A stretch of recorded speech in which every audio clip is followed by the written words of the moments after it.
everyone. Good morning or good afternoon, depending on where you're at. My name is Eleni Summershields. I'm the Chief Operating Officer here at Wise Agent, and I have with me the fabulous Lana. And I love your nickname, like Diva Realtor. I love that. And Lana's a realtor at Exit Strategy Realty out of Chicago. If you guys have watched this podcast webinar before, you know that's my hometown. So besides this last trip that I just took when I was like in and out for like a heartbeat, I didn't see you, Lana, but I love coming into Chicago and seeing you all. So welcome to the webinar today. Hello, thank you for having me. Yeah, and then welcome everyone as well. So if you guys wouldn't mind posting in the chat, I always love seeing where everyone is coming in from. If you guys wouldn't mind just posting what brokerage you're with, how many years you've been in the business, and what city and state you're out of. I love seeing everyone's all the travels. I know Lana, you're a world traveler as well, so I love seeing where everyone's coming from. So today's topic is going to be all about CRM workflows for successful real estate transactions. And, you know, Lana and I met, about 2 years ago, I think. Yes. Where I was in Chicago, and we talked a little bit after a class and a session, and you had kind of explained what you and Victoria, who's your transaction coordinator, right, and real estate partner, do and how you guys handle your transactions, how you handle your clients. So I'd love for you to tell everyone what you and I talked about those 2 years ago, kind of how you guys were working for your clients. Well, yeah, it was probably overwhelming, and it was probably like, did you really want to take us on when you heard? But we had a super cumbersome spreadsheet that we made on our own, which actually, to be honest, worked for us great for a long time. We didn't know anything else of how to add anything other than that. So we didn't have any other options. We didn't have a CRM at that time that had these for us. So the thing we were missing though was like ticks of how, if something happened that we did, like we were clear to close and we had to go buy a closing gift, who was doing that, and like how was it reminding us that we needed to do those things. So we had to go and look at this sheet constantly, which meant that I was asking Victoria questions every minute in her text. So thousands of texts a day of saying, did you do this, or do I need to do this?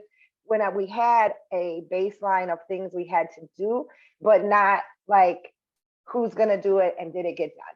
And then we came to you, which was the best thing that ever happened in our life, to have organization of this spreadsheet in a way that can also allow us to do like notes and tasks and talk to each other. And Victoria doesn't really have to hear from me 1,000 times a day by text with this setup. Yeah. And I know, so I do love spreadsheets. I think they have a purpose in life.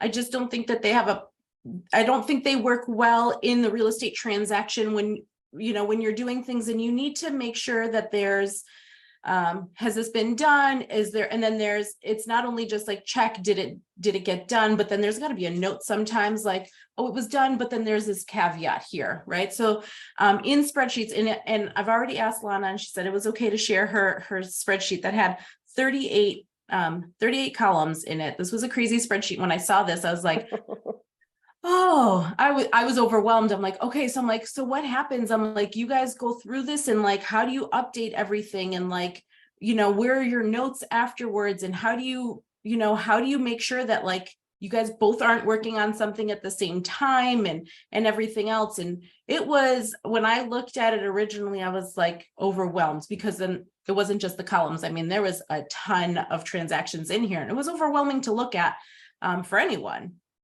Right? This was something. We did this from every year. So this would be color coded by each person.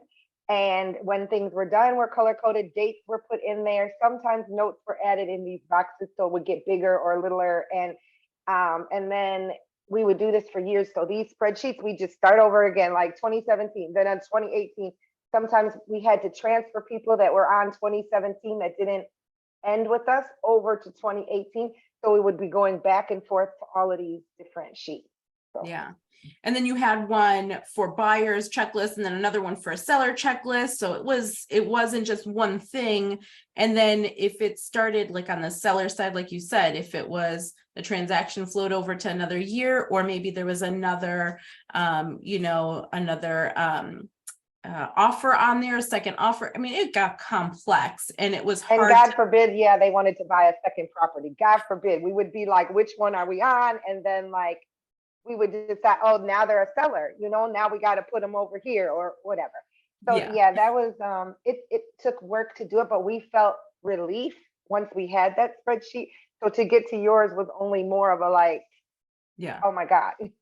And I remember our conversation. It was, I remember it sitting in the office there in Chicago, and you were like, there's no way you're going to be able to get this all in one list. And I'm like, no, I promise you. And I'm like thinking to myself, I'm like, I'm pretty sure. I'm like, I'm not, I'm like, my team does it. I don't do everything here. My team had done the conversion, and it was, I think, a really smooth, transition from the crazy spreadsheet of things to the checklist.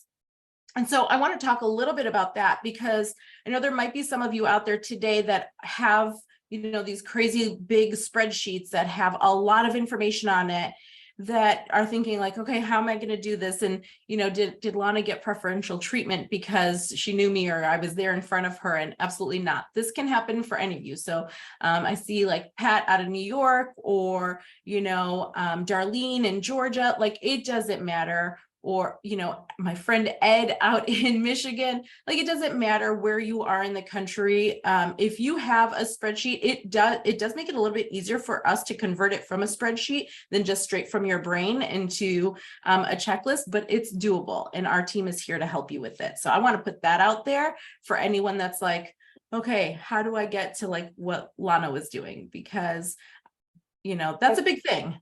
I think the bonus too with you guys, as opposed to other ones that I've looked at or seen other programs, those may have checklists already in there, or they may have some type of system, but they're made for general agents. And I am the diva. I do not have the same as everybody else. I do a lot of other little things. So my sheets would never fit into the regular world of people's things that they do, and follow up that we do after, and event stuff that we're going to do after, and make sure we can invite certain people. So I think the fact that you can make it to somebody specifically, because I get a lot of questions about giving us having you transfer our spreadsheet to them. And it's like, that would never work for them, because they're not going to understand even some of the things that we do, and forms that you guys made for us. I think that's another point. We have, like an introduction from Lana letter that's like, and then like the steps basically of how your sale is going to go with new people. And so those are sent out from Victoria actually, but looking like it's a letter from us. So they meet her, and it comes out in these timeframes that tick to her. So those things may not happen from other agents, or they may have some other thing, and you make it specific to everybody. Yeah, absolutely. So everyone's can be customized. I mean, and I use our checklist. I love, because I'm one of those people. Like I have lists that have lists to go to the list, and we even have that within our checklist. And I'm going to share my screen here in a second, but I want to get to one of the things, like one of the biggest pain points for you and Victoria, and it could be for anyone out there that's listening today, is that when you are in a team collaboration and having that, like, okay, who's going to do it? Am I going to do it? You were telling me earlier today, like you guys had thousands of text messages a day talking about per transaction, like, hey, are you going to do this? Or, like who's doing this, or what do I have to do? Having that team communication in a way where, like, because I can't even imagine, I would be like, if I were Victoria, I'd be like, I'm going to mute this conversation because it can get chaotic and lost in the weeds of things, because then the next question is coming in. And so I know that was a big thing too. And knowing me, everyone that knows, but I'm not easy to deal with. So like for Victoria to have to hear from me 100 times a day, and as she would probably tell you, I can only do it when I think about it. So that could be at 2 o'clock in the morning. That could have been at 1 o'clock in the afternoon. I'll wake up and say, oh, we need to do X, Y, Z. And so, and then she's either sleeping or she's getting in the morning 100 items. And we were laughing the other day about I never delete any text. So I just happened to go through the other night and happened to look, and I'm like, my phone should probably have been, it's shutting down from the number. Thank God I have a Samsung, so we can go forever. But like, It's a dig at me for being an Apple user. but it helps to alleviate probably a lot of stress from her. And I don't have to wonder like what's happening. We've done a lot of checking because I'm anal. We've done a lot of things where she'll send it and she does something and I want to see. So I'm asking, did you do it? And am I going to see something? And I do, but I like ask a lot of times, did that actually get done? And then I'll see something come up that says, the task was done, or it sends an email or something. But I always am asking it first just to trust, and it works. Like I have to just let the system do its thing. But I also think there's a part of this that someone said something about not working harder, right? Smarter. So my phone, I can only talk about Androids. I don't know about those Apple people, but the Android, everything goes in automatic. You guys have done that for us too. So like putting in my, the contacts immediately that goes into the group, it goes into it. So when Victoria sees them, that was another problem. She doesn't know where these leads are coming from, or like when she's ready to put them in the checklist, are they a buyer? Are they a seller? Are they an investor? Once I'm putting that in my phone, the minute that I have the person and I'm saying where they came from, where all those details, it automatically is there. So I don't have to necessarily sit in front of the computer and type in all these people for her to then have the checklist get started. It's just there, like they're there. So I just have to, in the morning, start writing my little notes, and the people will already be like the newer people at the top that you just put in. So those are the ones you need to start writing on. I will tell you one of something we did that we kind of failed at first. We got so excited with your checklist that we were putting everybody in the checklist day one, the minute that we got them. And then we're like, they weren't buying, the loan wasn't happening. So we had to develop even a few more checklists to be like, once we cancel this out, if the deal was in process and it canceled, we have a checklist even for that. Like it canceled, and now where do we get the earnest money back? Because that gets lost in translation a lot of times. And so we check those off. One of your wonderful staff made us one where if everything was done and we failed to put it in at every time, we can check one box and it says everything's done and it goes to our next checklist. Yeah. So I do think you do have to do some trial and error on how it works for each person, but we had to do that to figure out we don't have to put everyone in a checklist until they're ready. Yeah. And that is a thing. I know, one of the things that you talked about is having all your contacts syncing in. I know that's kind of a hot topic I'm seeing here on the chat. The contact sync, that's done through Google. So Lana has an Android phone, which is Google based. So that goes straight from her phone to her Google contacts, which goes into Wise Agent, and that works seamlessly. It does work seamlessly with iPhone. The only caveat with the iPhones is all those categories, like you had mentioned, those all don't get translated because the iPhones are just don't always play nice with Google. But they're working on it. It's gotten better. You can still search through your categories. You just can't select which categories. So it has gotten better for us Apple users. But on the Android side, it does make that really seamless for Teams, so that is really that automation that she was talking about there. And the other thing too, what had struck me when we had initially met a couple of years ago was that the amount of energy and effort that was put into putting all of these checklists and having everything, because every person, like you said before, was either in the buyer or seller checklist, no matter what. And then, what happens when they dropped off and all of that other stuff, kind of, they just were left in limbo in these checklists. But what was also happening for you and Victoria personally was that you guys were like talk about handcuffed. You guys were handcuffed to your business and to these checklists that, I mean, I remember you telling me, you're like, we don't take vacations. Like we do one long, I think you guys did like a retreat, like a weekend retreat in like, somewhere in like Wisconsin Dells, or I don't remember what you told me, or Galena or whatever it was, that you guys just would stay in a room for a weekend and talk about these checklists and how to improve and how to do. But then this last year, because we're friends on Facebook, I see you've been traveling, you've been going out, you've been able to like release yourself a little bit, even though that there is that like, hey, did this get done? But you still have that ability. But now you have that ability with these checklists where you could be in a fabulous city somewhere else in the world and still look at your phone even, and, or log into your computer or whatever and see, okay, all these things are being taken care of. There's things that are happening and I don't have to be able to send a text. I don't have to constantly be checking in, which is an amazing thing. It's great to hear Victoria say she didn't really have to talk to me and she was able to get stuff done. She's able to find out phone numbers for people. Before it was sometimes just us. I might have forgot to put a phone number in our wonderful spreadsheet. And then she's like, oh, I'm trying to figure out where is this person? And, it wasn't like alphabetized. So we would have to go through and do all of that. It did really, it does free up a lot of time that we don't have to talk to each other.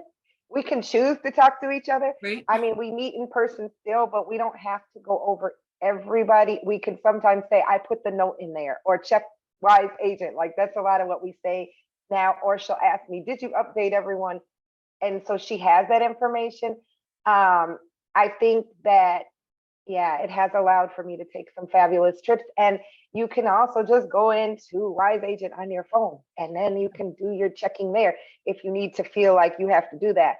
But it does lessen for us to deal with fires and not have to deal with spreadsheets. And I'll be honest with you, I used to print it out and carry it with me and be looking like, oh, should I call some people while I'm driving or while I'm waiting for something?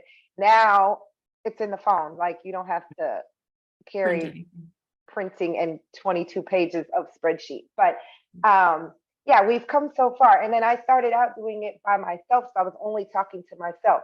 But when you have another person, they want to be able to do their job autonomously of you. Like they don't need you to be holding their hand, telling you all a list of in the morning, do all it is on the phone.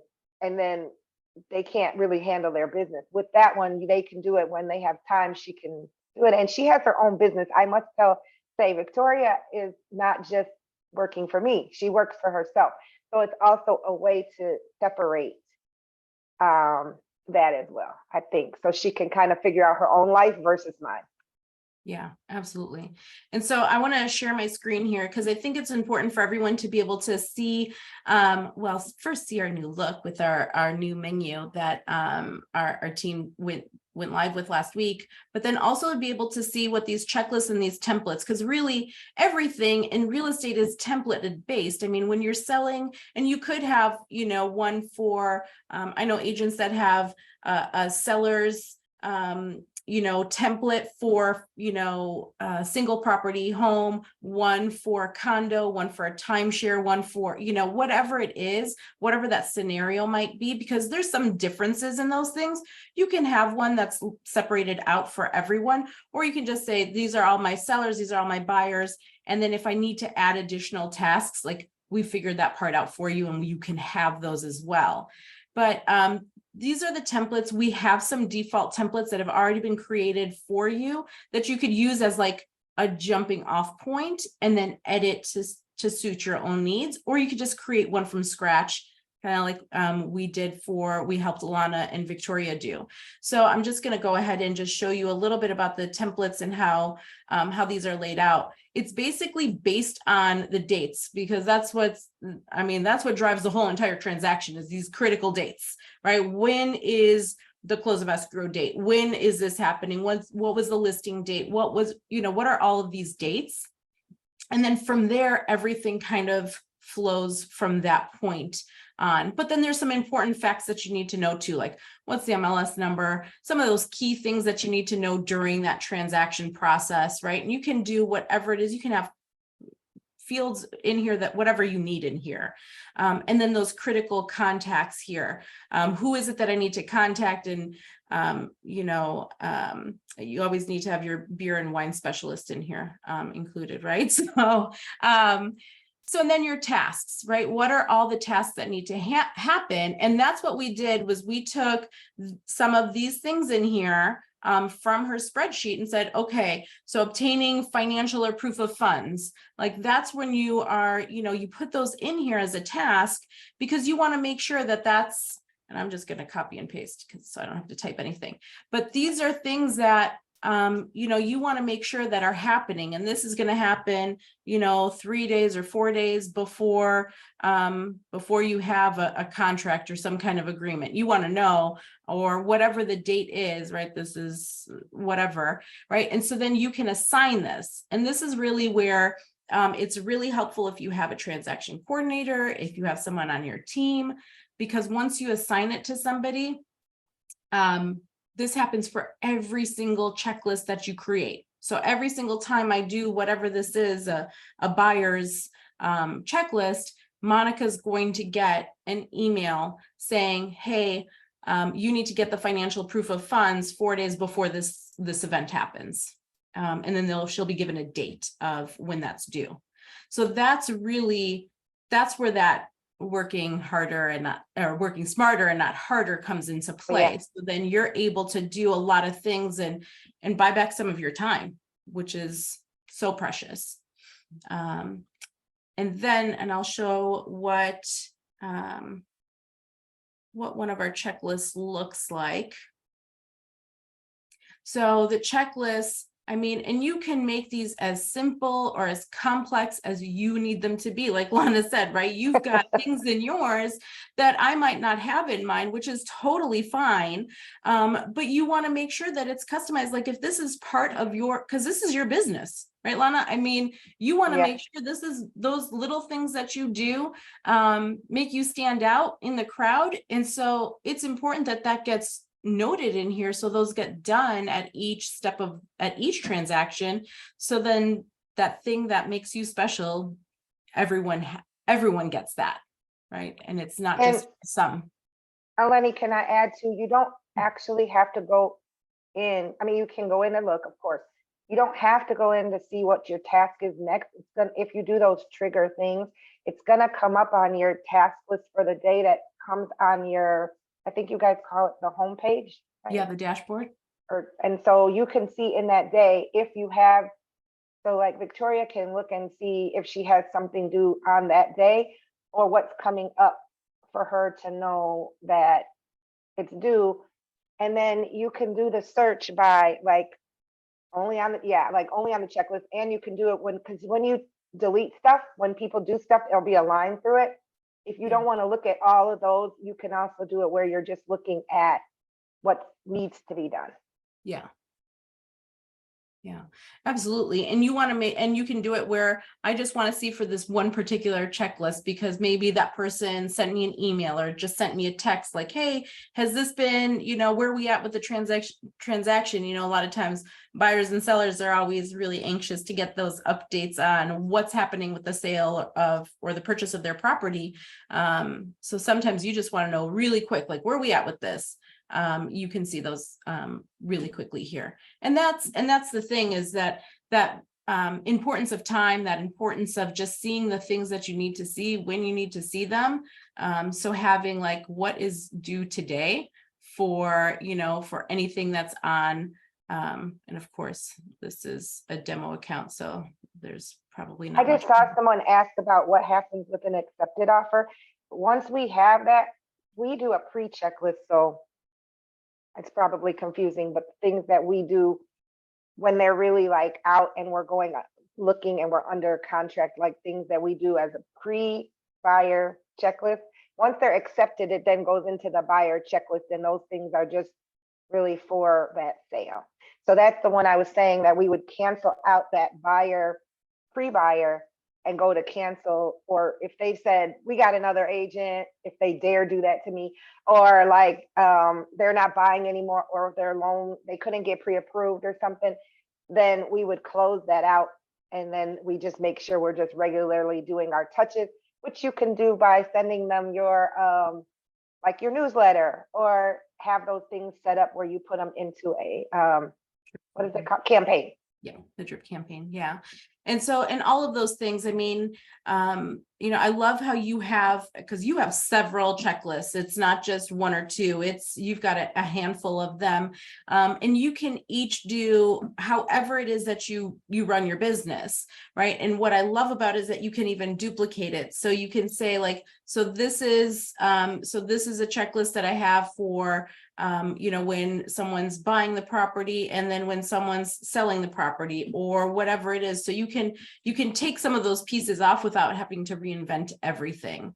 And then those checklist triggers, which are so important now, because that adds that other layer of automation to it, where and I'm going to share my screen one more time here. These checklist triggers are really important to help you with anything. So if you're going through and you're doing either team alerts, or if you just want to ensure that your client is in the know, you can actually send them a trigger saying like, hey, here's this particular email, and use the content that you already have saved, right, to put in. So I'm setting up the lockbox, and here's this, and we're going to place it right near the front door just to be aware of it. So now anytime that happens, I can set it up where whenever the lockbox gets set up, they get this email saying that it's going to be set up within the next 24 hours or whatever the case may be.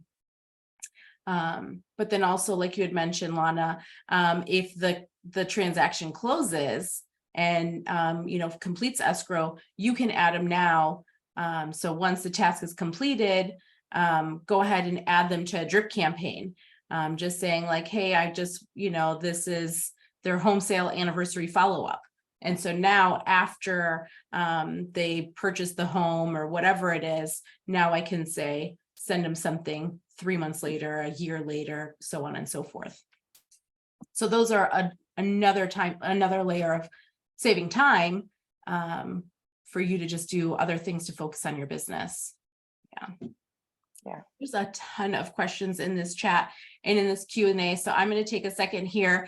One of the things that people are asking are, so once you have these triggers set up, Lana, are you using the team alert to alert Victoria of these are things that, okay, go ahead and do this, whatever X number of days or before or after an event? And how does that work for you guys? Okay, so triggers, I just saw on here. I need to talk to you about triggers a little more. We use the one that says alert something. The team alert? Another one that an action or something. We do the one that like tells us, like I'm loving that drip campaign right there. I usually go in and do it a different way. But anyway, I think the answer to that is that yes, I put her on it, but our dates are already set in our checklist. So we don't have them necessarily set for a task, but if it has to be an added task, it'll go on there under the person, under tasks for them. And then we add, and I'll say, Victoria, I need you to do this in X date. But then I think it's called alert, right? There's an alert on there, which sends her an email and tells her to do it by an X date. Yeah. So then she can have the text alerts just saying, hey, when this is due, and you give her some lead time. So 3 days before this task is due, go ahead and, do X, Y, and Z. So then this trigger is saved. And every time a checklist is created off of these templates, this alert will go out 3 days before whatever the task may be. I don't know what task, the lockbox task, right? So you can go ahead and do that and set that up. But you can also set this up to order the lockbox or order the appraisal or whatnot. So you can do all of that to save you that time to say, hey, I need to send an email to, to someone on, my team to order this, it could be from someone in the important context, and I don't think this template has important context, where it would be the inspector, the appraiser, and then they would get this email 3 days before it's, 5 days before it's due, or 10 days before it's due, saying, hey, please run the inspection for this one particular property. And you can add in the placeholder for that checklist address, right? And say, so for this address, please go ahead and run the appraisal for this. And you order the appraiser, you order the inspection, you do all, whatever that stuff might be that you're doing, you can have it set up to automatically go out. So then, Yeah, you have to. Yeah, go ahead. Oh, I'm sorry. I was Yeah, just you gonna just say, have to remember that you can't, everything is not going to be on your checklist. Everything, these deals are never all the same. So you have to always add something. So that's just why it's so great that you guys have that. You can add it in, and then it goes on a list on that client. So you're going to see it. Plus, if you email, if it's like, I ask her to email, or she asked me to follow up with someone, my emails are going to go on there and she'll be able to read what I've been saying about a situation. yeah, that's the Google Conversations, what you're talking about there. And that one's also important for that transparency, to be able to see, like, these are the emails that were going out. These are the things. There's a lot that you can do within our checklist, talking about even the emails and even some attachments. So each checklist comes with a unique email address where you could email this address, let's say this email address, and any attachments that are emailed to it. So it can be a CC on something. So if they send, Lana, I sent her, whatever agreement, whatever document that we needed to send back and forth. If I CC this email address, it will go into this transaction, and it will go into the attachments area. So it will be attached right here. I'll be able to see it and, kind of just view this whenever I need it. It's stored here until, until forever and a day, right? Or until somebody deletes it. But then there's also all of our different integrations with the DocuSign and Brokerment and .loop and ZipForms Plus and Form Simplicity and SkySlope. I mean, we've got them all. So it doesn't matter what you're using. I think we have them all for you. So you can utilize those in addition to that. And it also saves you from any problems you may, like in Illinois, we have to tell people about radon and lead and etc. So I'm sure people want some type of documentation that you have always made people aware of that.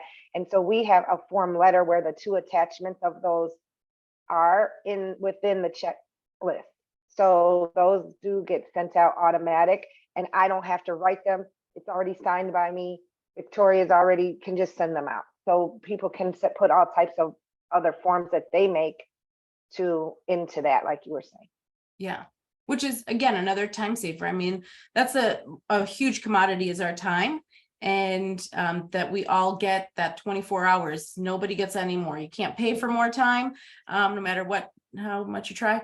So that time thing is a huge differentiation, and that's in our content library that you can leverage that, which is a great thing. I know there's questions about the transaction portal as well. I'm not sure if you use that at all, Lana, if you use the portal where, because I think you guys share one account with username, password. So that's what, so you guys don't utilize that, but the transaction portal, and Sarah put in a link to that. That's a way to be able to join from one. So like I have my Wise Agent account, Lana has her own, and we could just share portals with transactions. So she can see maybe I'm the lender and she's the realtor on a property. And so she can see what my checklists are on the lending side. She can see, and I can see where she's at, gives me permissions to see what I need to see, and not everything. The same goes for me. But it could also be realtor to realtor and broker to broker as well, or TC. So I love John is saying the transaction portal has been a game changer. That's awesome to hear. A lot of different things on the checklist. I know that there's a ton of questions in here, and I know Sarah's doing a great job of, answering all of these, but feel free to keep those coming.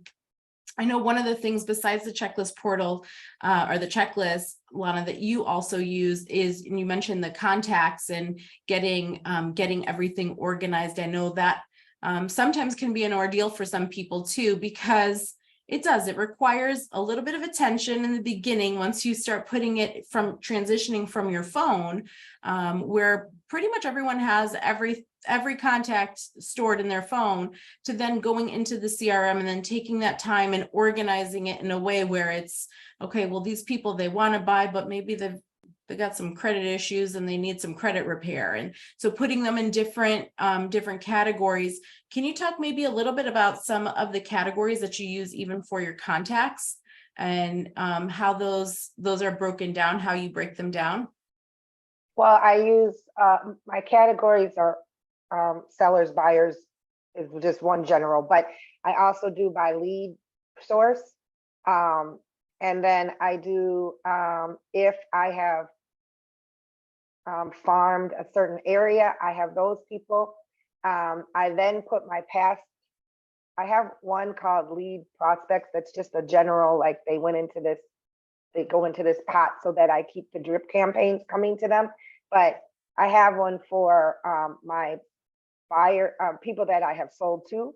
And that one is important, so I can invite them to events easily by putting them into that, picking that one group and only sending those emails that would pertain to them, and that they aren't getting like stuff about new home buyer or whatever. Those are some of my categories. I know I have a bunch more. Oh, I have an agent one, because we work on recruiting agents, most people do. And also that I like to network. We all work better when we work with each other, right? So I send stuff just saying hello and hope that business isn't, yeah, you're doing well and that it's rough right now, but keep your head up. And you can put like a text message group to just those agents or a email to just those agents. I love that. I love that you do that, that you just even send those encouraging words to fellow agents. But it's also good sometimes to have them kind of separated out, where if you've worked really well with several agents in the past where they've brought you maybe some buyers for a listing, where you can say, hey, I've got a similar home, maybe you got somebody else that's looking for this, where you can easily share ideas and stuff.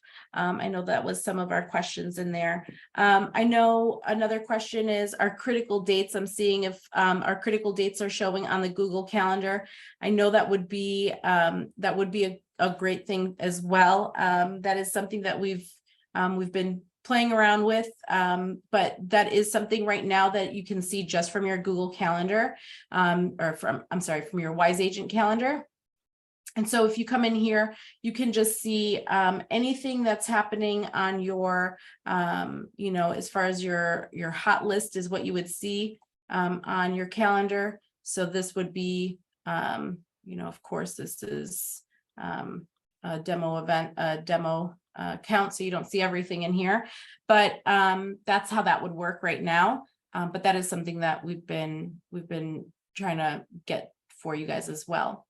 On the checklists and the templates, Lana, I just wanted to ask you as well. So do you keep these all on like a hot list? Do you ever use the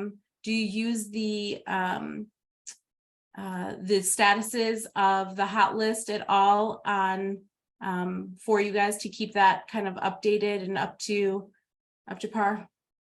Yeah, hot list is people that are going to be closing like soon. Yeah. That we really got to keep our eye on is people that are like currently every day we need to be doing something on them, so they stay on the hot list until they're no longer hot. Yeah. I guess you would say. And then we just have some others that are like really close, like they're going out looking, so they wouldn't be at hot, but they're like, I think we have warm lead. There's like a category warm leads or something. And so we do that, but I know everybody has their own definition of hot, warm, cold, whatever. Yeah. And those are for the leads where you can see all of that. Where if you like click on the name here, you would see that under the status here. And we've added some statuses recently as well. So that's how that would work.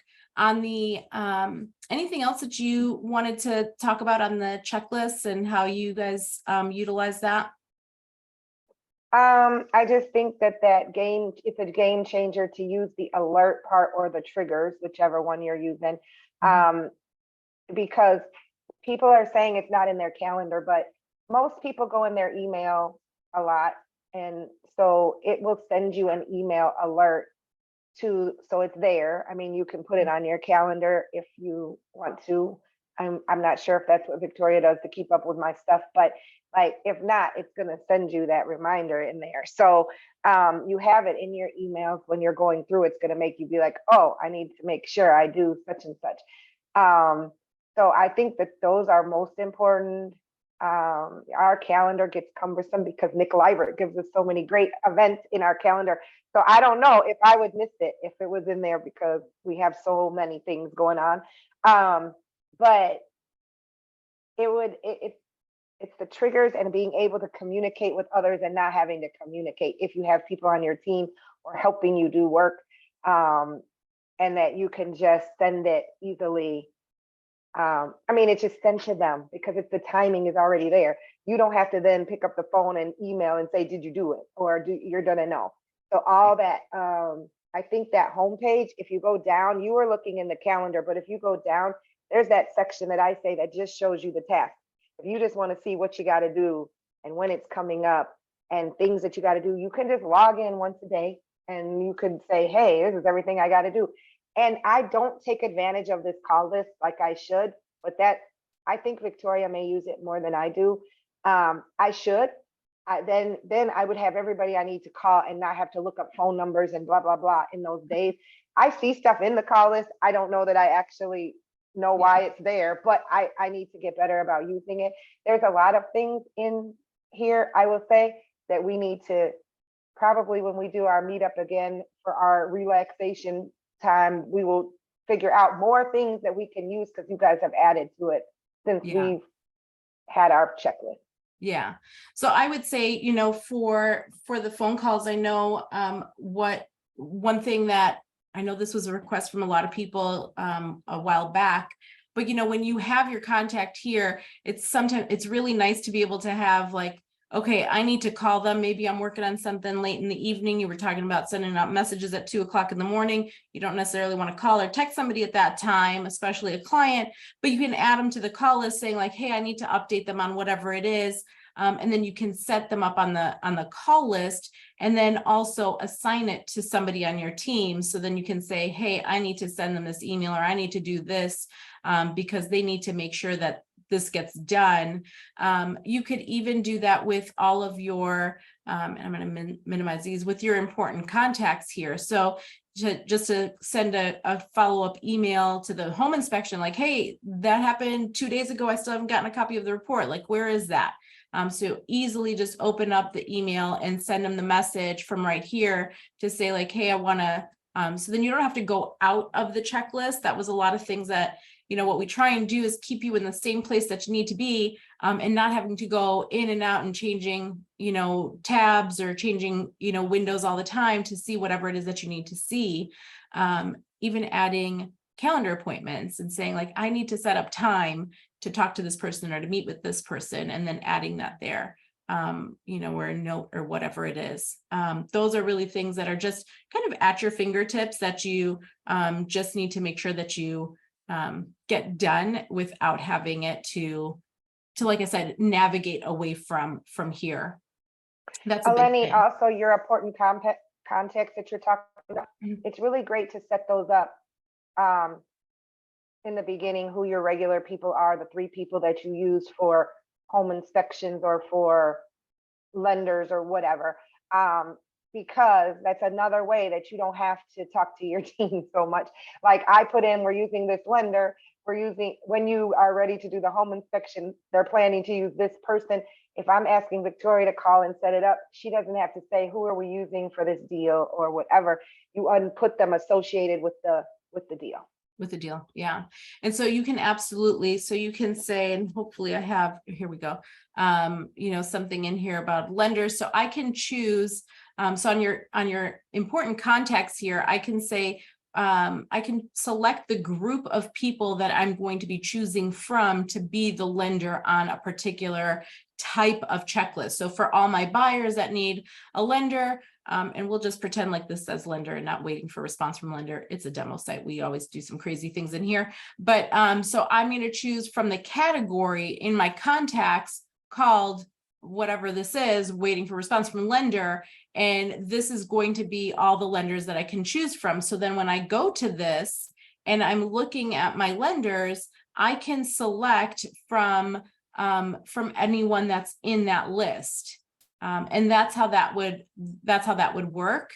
Where from the agents, I would search from whatever category I have set, where this is going to be the agent that I have in here. So then when I'm choosing from my title companies, I would be able to see all the different, people in the title category from my vendor list. So this would pull from that particular list and from that particular group of people. So then you're not wondering like, okay, if I don't want to work with someone in particular, then I could just remove them from that list. And now that won't even be an option. Okay. So that's how that works. And I think that's a great way of doing things. Like you said, you want to ensure like, make sure that this isn't, somebody that we work with, or make sure that you only select from these 2 people or 3 people. So that's how that would work. And you also want, like, I always make sure that I put the agent to the other side. Yeah. So if you want to just quickly have to talk to them, I mean, we have so many deals, you may not remember who is who. It's on there, and then she will know, Victoria will know that as well. But somebody asked if you can be a vendor and a contact. I have my contacts in as my vendors, like when I send them a group text, if I want to say to the vendors, I just want to say hi, or I don't know what. And then I have them also as vendors. I mean, they're a contact, and then I have them as a vendor. Yeah. So there's 2 ways of doing it. You can create a category here called vendors. I don't know if this one has it or not, but I can just come in here and say anyone in here that I've listed as a vendor. Okay, so I don't have anyone. I can come in here and just say, I'm going to create a category called vendors. And so I can just say, well, now these are my whatever vendors, right? Or I can go to the actual vendor list. And the difference between the 2, there's a couple of differences between the 2. On the vendor list, what it is basically it's company based, right? So I just want to use ABC company. And I have a contact person there, but maybe it's not always going to be that same person, right? It could be there's a rotation of people, and there's maybe a contact person that I set the appointment with, but then somebody else shows up and I don't know who it is that shows up to do the extermination or the landscape or the whatever, right? So that's how that would work. The other differentiation on the vendor list is that the vendor list doesn't sync to your contacts. So sometimes there's people that have, 15, 20,000 contacts in your contact list. You don't want to have that all on your phone sometimes. I would say if a lot of them are vendors, then you put them into your vendor list so you can kind of weed through that. And then if you say like, oh, well, this person, this party planner is always the person that I want to add as my contact, we've made a simple little button. It can just be added directly now to your contact list, and now they become a contact here. So that's how that would work. Eleni, you brought up contacts. I know that's not today, but Yeah. I'm one of those 15,000 contacts in my database. And to switch over with me was ridiculous. And really, people really were on with me all night long, figuring it out, because I had them on spreadsheets, and I had them in my phone, and I had them in secret locations that I don't even know where they were at. Yeah. And you have 2 phones. Do you still have 2 phones? I have one now. I have one with 2 lines though. Okay. So, but, and yeah, 2 phones. So you guys would try, and I have more than 1 email address. So, if people have big cumbersome databases, as I had everything else, you can also help with that, which is amazing. And getting these categories, which I have changed now a few different times how I do it. So, now I have like an A dash, whatever my name is. So the ones I'm really using are at the top.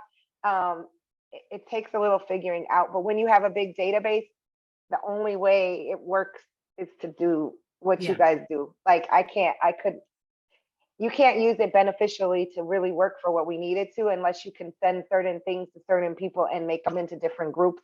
If you don't fill all that out or take the time to get them into groups and categories or whatever, it doesn't make a difference. You're just like wasted all your people in your contacts. Yeah, the PTSD is coming back to me from your contacts. I do remember you had all the A's, and it was like A dash and then their first name and then their last name. And I'm like, oh my gosh, how are we going to do this, Lana? I'm like, okay, we'll figure it out for you. No, And I used to have agent dash. I used to have client dash. yeah, That's what it was. yeah. Oh my gosh, yes, it's coming back to me. I was like, I remember Investor telling my dash. team, I remember that, and we were able to figure it out. So Yeah. really, I mean, if you guys are sitting there right now watching this or listening to the recording here, and you're like, ooh, I do the same thing, and mine's a hot mess, we can figure it out. We figured it out. Lana, you had a hot mess on your hands with the spreadsheets, with the dashes and all the stuff on your spreadsheets and on your contacts. We were able to figure it out and convert it. It's not, it might take a little bit of time, but taking that extra time in the beginning will save you time in the long run, because it's going to take maybe 4 or 5, maybe a week, let's say, right? Depending how large your spreadsheets are, depending on how many contacts. You had like 20, 30,000, 20 some thousand contacts. So depending on how many people you have in there, it might shift a couple of days here and there, plus or minus, but I don't think it'd go over a week. And then, then that 1 week spent on that, you never have to spend that time on it again. Then it becomes so much easier to just find everything that you need to find when you need to find it. Because when you need to find it, I know I can get that way where I'm like, I need the answer to this right now. And you get frustrated because you can't remember, are they a client that you used in the past and I have them under past clients, or do I have them under this, or do I have them under that?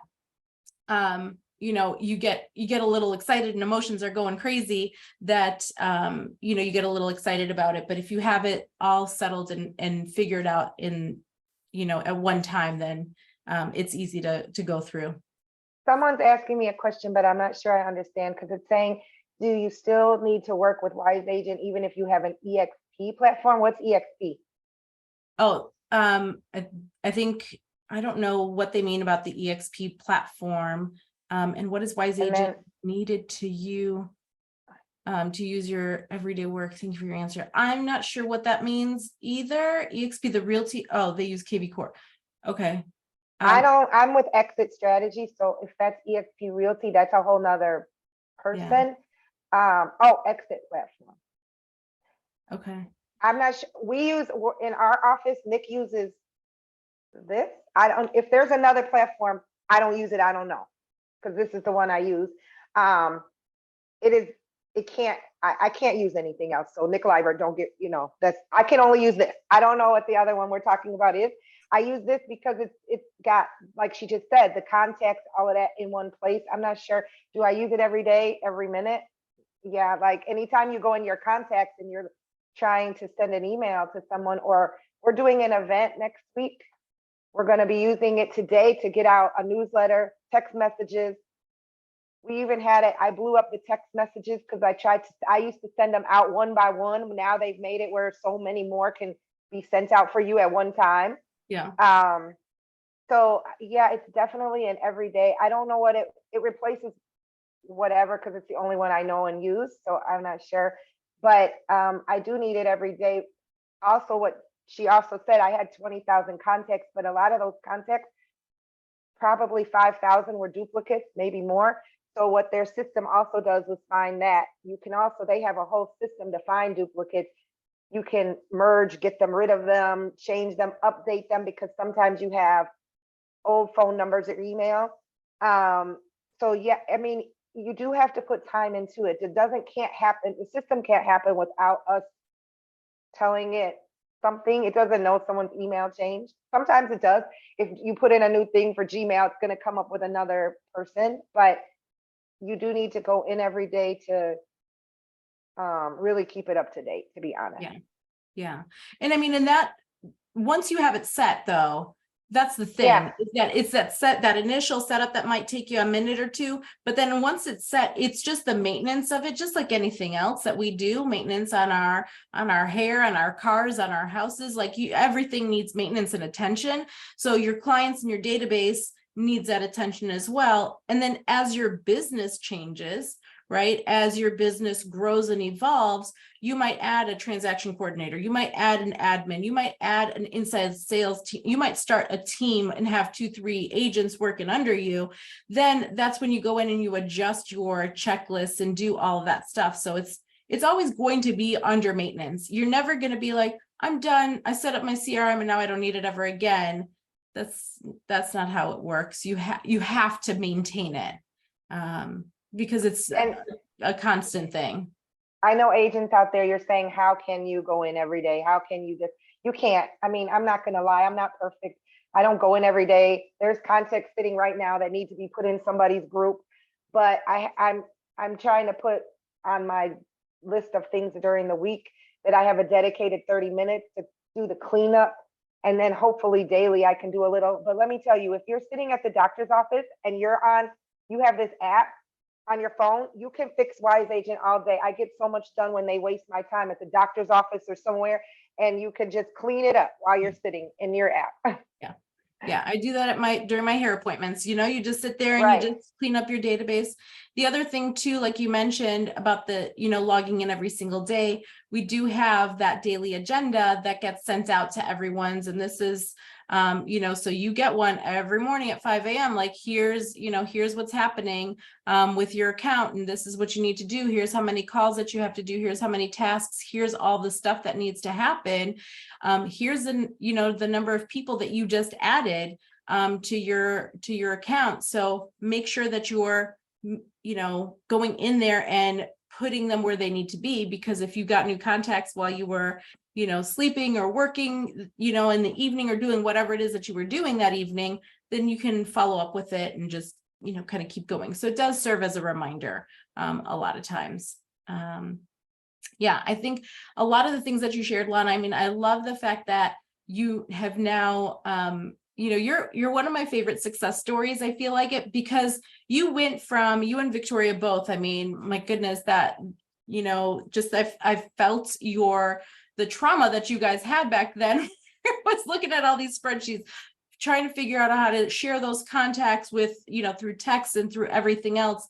And then having that, being chained to to your phone and to your text and, constant barrage of communication. And now where you've been able to relax, and I'm so happy to see you out there traveling and doing things that you are doing and living your life, where you're still able to run a successful business, and have a little bit more, I hate using the life, balance, but I would say more of a harmony, that work-life harmony where, yep, you have something that you call balanced, or something that you can live and work with and not feel like the only thing you're doing is working and looking through and printing, spreadsheets all day long.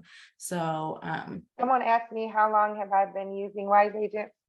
How long ago did you come? Did you say 2 years ago? 2 years. Yeah. 2 years. Yeah, 2 years. Yeah. And successfully using it, let me tell you, because it takes some time. I mean, you got to get used to it. I would say in the last 6 months, I feel like I'm a pro, but like I was using it, but using it as a pro for all the things that they have, because they change all the time, add things even better. So I'd say consider myself a pro probably 6 months ago. But I mean, that text stuff, I know it's something not on today, but that text option that they have is a game changer for me. It has changed my life in many ways. The responses that I get, way more than I've ever gotten from email interaction. Yeah. And the texting, it works. It's something that is, it's definitely a big fan favorite for a lot of realtors that are using it, because, people are responding to text messages. So it's definitely something to look into. I'm sure Sarah's going to post about that as well. And so for you, Sheila, that you're saying that you're not seeing a trial. So if you go to wiseagent.com and just click on try it free now, you'll get a 2-week trial for it. And anyone else that's looking to try out Wise Agent on today's session here. Lana, A typical message that I would do in, what would you broadcast out via text? oh, that could be a whole day. I don't know if you guys want me to go into that, but to just say generally, I do a lot of events, any event announcements, any, this listing has just come out, which is going out today. I gotta say that on live so someone will hold me accountable. I have a new listing. It's gonna go out to anybody that has a phone number right now. You could just say like, you're gonna want to meet them for coffee and you want to try to re-engage people. I've done that. I'm gonna be at Mariano's shopping from this time to this. Come talk to me about real estate. You can put that. People will respond to you, and they'll respond to you that stop. I don't want it anymore. Okay, cool. Get them out your database. They're not somebody that you want to waste time on sending stuff to.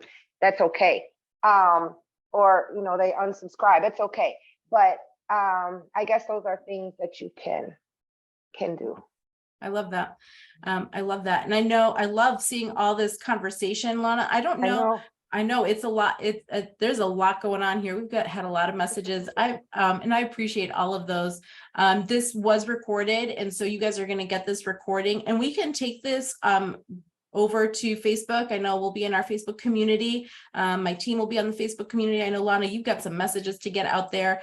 You've got that new listing to promote, but and so we will definitely be continuing this conversation over there in our group. And then I will be hosting my next webinar because I'm going to be traveling next week. I'll be in Savannah. I'll be in Savannah for something. I don't know what exactly off the top of my head, but I will be in Savannah for sure. And then I'm going to be in Anaheim, where I'm probably going to see some of my friends from Exit there for their annual convention. Lana, I don't know. Are you going to be at convention? No. But I'll be there in spirit. In spirit. I'm going to see my friend Nick there, though, for sure. I'm sure we'll. Yes, he will represent for me. Yes. He's a good representation of the diva. We'll drink a cocktail for you for sure. Oh, yes. There's so many people asking about the number. If you guys, I'm just going to tell you really quick. It's okay. Sign your name. That's all I'm going to say. Everyone's asking if you get a different phone number with the text. Oh, yeah. You do. If you want to take the time to say, this is my wife, this is my another number, you can. I think people have in our office. I'm just sign it my name. Sign it who you are. They'll think you got another phone number. I don't know. It doesn't hurt it. It's fine. As long as you sign it. If they don't know who it is, they'll think it's spam. Yeah. Well, we have that signature. So yeah, we'll do that. Yeah. But my next webinar is November 2nd. I'm going to have Michael Trithard on with me. We're going to be talking about all things Google. So for all of those Android users and non-Android, I'm a Google user and an Apple user. So we'll be talking a lot about the Google contacts and calendars and the Google My Profile, all of that stuff, and how to create Google ads. So anything Google related, we're going to be talking about that on November 2nd at 10 a.m. Mountain Standard Time, I think, or Arizona time. Not really sure. I hate when time zones change, and Arizona doesn't. But Lana, I appreciate you being on today and sharing your story with us, and I appreciate everybody else. Again, we'll be continuing this conversation over on the Facebook group. Thanks so much, everyone, for joining. I'll see you guys next time. Bye-bye. Thank you. Thank you. Bye.